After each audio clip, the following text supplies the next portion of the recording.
안녕하세요 여러분, 최대승려입니다. 오늘 드디어 제가 스미스 3기의 첫 촬영을 시작을 했는데요. 저희가 첫 인터뷰로 어마어마한 분을 모셨어요. 자, 과장님을 모시면서 셀프로 소개를 부탁드려보도록 하겠습니다. 안녕하세요. 저는 넥센타이어에서 맨체스터 시티 파트너십 매니저를 담당하고 있는 노창기 책임입니다. 오늘 이 자리를 통해서 스포츠 마케팅 업무뿐만 아니라 마케팅 커뮤니케이션 업무 전반에 대해서 조금 공유할 수 있는 자리가 됐으면 좋겠습니다. 그럼 본격적으로 저희 과장님하고 한번 시작을 해볼까 합니다. 아마 이 영상을 보시는 분들은 스포츠 마케터라는 직업은 정말 잘 알고 계시고 좀 익숙하실 거예요. 근데 이제 과장님이 맡으신 파트너십 매니저에 대해서 좀 잘 모르는 분들이 계실 것 같아서 그거에 대해서 조금 애정과 많은 사랑을 담아서 해주시면 감사하겠습니다. 사실 파트너십 매니저라는 것도 스포츠 마케터 활동의 일부라고 보시면 될 것 같아요. 근데 스포츠 마케팅을 하면서 어느 입장에서 업무를 하느냐에 따라서 조금 역할이 달라진다고 볼 수 있는데 크게 한 3가지 정도로 나눠볼 수 있을 것 같거든요. 이 구단이나 리그, 협회같이 어떤 그 화이트홀더라 그러는데 원천 권리를 가지고 있는 입장에서 일을 하는 경우와 그 다음에 원천 권리를 사서 이제 그걸 활용하는 후원사 입장에서 일을 하는 경우, 그리고 그 둘의 사이의 계약을 중개해 주거나 이미 산 권리를 활용할 수 있게 도와주는 에이전시, 이렇게 3가지 입장으로 크게 나눠질 수가 있어요. 근데 파트너십 매니저라는 거는 이 원천 권리를 판 사람과 산 사람이 서로 양자 간에 최고의 시너지를 내기 위해서 서로 필요한 부분, 그리고 도와줄 부분을 서로 연결해 주는 사람들이라고 보면 돼요. 그러다 보니까 제가 지금 맨시티 업무를 담당하고 있잖아요. 그러면 넥센에도 파트너십 매니저가 있는 거고 맨시티에도 파트너십 매니저가 있어서 서로 양사 간에 조율을 하는 사람들이다 라고 봐주시면 좋을 것 같아요. 이제 다음 질문으로 넘어가기 전에 근데 벌써 저희가 이미 썸네일과 모든 제목에 그 맨시티라는 단어가 벌써 눈에 띄실 거고 축구 팬분들이 다 오실 텐데 저희가 과장님을 모신다고 해서 맨시티에서 조금 넥센과의 관계에 대해서 조금 조사를 했는데 계약을 간단하게 말씀을 드리면 2015년에 먼저 계약을 체결을 하셨죠. 네. 그리고 17년에 이제 여러분들이 가장 놀라셨던 스티브 계약을 하고 2020년도에 다시 3번째 계약을 다시 하셨다고 맞아요. 해요. 슬리브 계약이 뭔지 제가 이미 지금 팔로 다 표현을 하고 있지만 그게 정확하게 다른 계약과 어떤 내용이 조금 다른 건지 간단하게 설명해 주실 수 있나요? 슬리브 그 브랜딩은 크게 봤을 때 브랜딩 항목에 들어간다고 보면 좋을 것 같아요.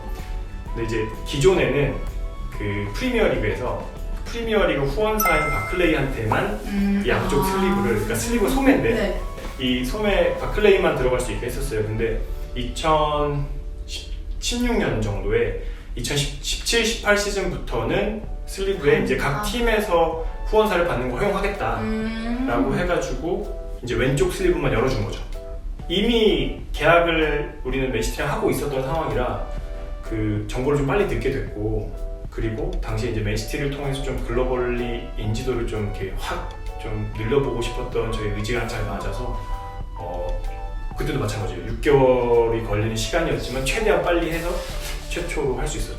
그러면 이제 넥센에서 그렇게 많은 돈을 붓고 확장을 할 정도로 네. 슬리브 파트너의 이 계약에 조금 힘을 쏟았잖아요. 그러면 맞아요. 넥센도 얻어가는 효과가 있어야 되는데 혹시 그 광고 효과 좀 많이 생겼나요?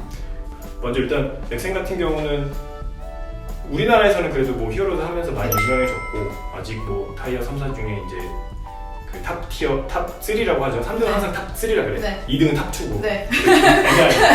3등이라고 얘기해 좀 그러니까. 그렇지만 해외에서 인지도는 정말 낮아요. 뭐 미국 같은 경우는 뭐 인지도가 보조 인지도 해봐야 뭐 6.7%, 유럽도 뭐 나가야 조금 더 높고 뭐 그런 정도거든요. 그러다 보니까 이 고객들한테 세일즈 할 때 세일즈 포인트가 없는 거야. 그러니까 너 넥센 들어봐서 살래? 이랬을 때 너 그거 왜 사? 이럴 수 있는 거예요. 근데 야 넥센이 너 프리미어리그 맨시티 1등 팀 알지? 걔네 여기 슬리브 파트너 이렇게 얘기를 하면 상대적으로 신뢰도가 생기는 거예요. 그쵸. 그러면 이게 타이어 비즈니스는 제조사가 만들어서 유통사에 공급을 하고 유통사가 소비자한테 판매를 하는 구조인데 이 거래선 입장에서도 할 말이 생기니까 자신감이 좀 생기고 소비자 입장에서는 신뢰도가 생기는 거예요. 그쵸. 그런 부분이 있다 보니까 좀 그렇게 효과적으로 쓰이고 있다 그런 부분이 하나 있을 것 같고. 근데 저도 처음에 넥센을 들었을 때는 제가 우리나라에 있지만 그래도 약간 그냥 타이어 회사 약간 올드한 느낌? 넥센하고 맨시티가 엮이는 순간 굉장히 영해 보이고 좀 되게 젊어 보이고 굉장히 좀 트렌디한 느낌이 좀 들었거든요. 들었거든요. 그래가지고 그런 효과가 좀 확실히 있을 것 같아서 이런 효과가 좀 크겠구나 싶었어요. 맞아요. 맨시티 같은 경우는 사실 이거를 말씀을 드리면 조금 왜 넥센이 맨시티랑 파트너십을 했냐 이 얘기를 조금 말씀드릴 수 있을 것 같은데, 사실 맨시티랑 넥센은 좀 공통적으로 비슷하다고 볼 수 있는 면이 좀 있어요. 예를 들어서 맨시티 같은 경우는 2008년에 우리가 아는 그 유명한 중동의 부호 만수르가 이제 구단을 인수하면서 급성장을 했고, 네. 넥센 같은 경우도 2000년도에 브랜드명을 원래 흥화 타이어에서 넥센으로 개명을 했고 이제 새로운 오너십이 들어오면서 급성장을 하기 시작했거든요. 이제 그런 면에서 같이 좀 오너십이 변하면서 회사가 급성장하는 면이 좀 비슷했고, 그리고 약간 서로 업계 스탠다드를 만들어가고자 하는 의지가 있었어요. 예를 들면 맨시티 같은 경우는 시티 풋볼 그룹이라는 그 축구 지주사를 설립을 해요.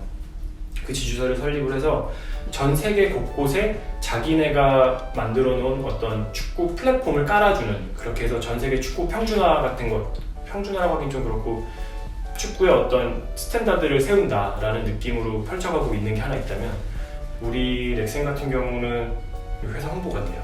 넥센 같은 경우는 그 타이어 업계는 사실 공장이 수작업으로 들어가는 공장이 되게 많아요. 근데 자동화를 좀 전 세계에서 좀 알아줄 정도로 잘 돼 있어요. 그 자동화 시스템이. 그래서 그 자동화하는 거, 그 다음에 타이어를 그냥 가는 타이어 제품 자체에 가는 것뿐만 아니라 뭐 렌탈도 하고 요즘에 뭐 그 다음에 찾아가서 갈아주고 하는 서비스적으로 좀 시장을 리드하는 역할을 하려고 많이 하고 있어요. 뭐 그런 부분이 또 잘 나있고, 둘이 같이 글로벌로 뻗어나가자 이런 취지를 좀 공감을 해서 서로 파트너십을 처음에 체결했던 것 같아요.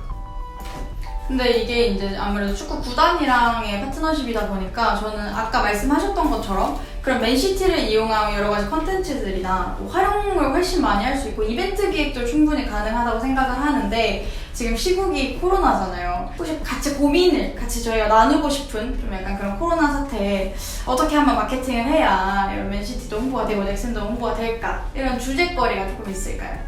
지금 제가 고민하고 있는 부분들을 좀 말씀을 드리면, 사실 그 스포츠 마케팅이라는 게 그 현장의 열기 그리고 서로 간의 체온, 이런 교감을 통해서 활성화되는 경우가 되게 많은 것 같아요. 근데 지금 상황은 코로나로 인해서 현장에 못 가고 있단 말이에요. 그러다 보니까 제일 고민스러운 게, 우리가 이제 스포츠 마케팅을 통해서 팬들이랑 뭐 인지도 제고 이외에 친숙도를 형성하고 어떤 서로 간의 교감을 형성을 해야 되는데, 그거를 하는 데 있어서 많은 제약이 있는 것 같아요. 현장에서 교감을 못 하니까. 근데 그럼 현장에서 교감하는 거랑 디지털상에서 교감하는 거랑 뭐가 다른가요? 라고 얘기를 하면, 사실 현장에서는 팬들한테 우리가 그 어떤 서로 교감할 수 있는 현장을 마련해주면 그들이 알아서 이제 서로 우리를 회자시킨단 말이에요. 네. 그러고 나면 그 어떤 만났던 경험들이 여운이 길게 가요. 그럼 그게 자체적으로 계속 바이럴이 돼요. 네. 근데 디지털상에서는 이거 한번 이벤트를 하고 나면 그걸로 끝인 느낌이 너무 센 거예요. 그러다 보니까 어떻게 하면 이거를 계속 길게 가져갈 수 있을까, 팬들이랑 소통을 어떻게 강화할 수 있을까, 이런 부분들이 굉장히 고민이 많이 되고 있는 것 같아요. 지금까지 저희가 이제 맨시티와 넥센 간의 좀 파트너십 매니저로서 활동을 하시는 부분에 대해서 조금 더 자세하게 알아봤고, 이제부터가 좀 메인이라고 저는 생각을 해요. 이제 취준 얘기도 할 거고, 어떻게 과장님이 맨시티와의 파트너십 매니저까지 되셨는지에 대해서 얘기를 나눠볼 거기 때문에 이제부터 조금 눈이 초롱초롱해지지 않을까 싶습니다.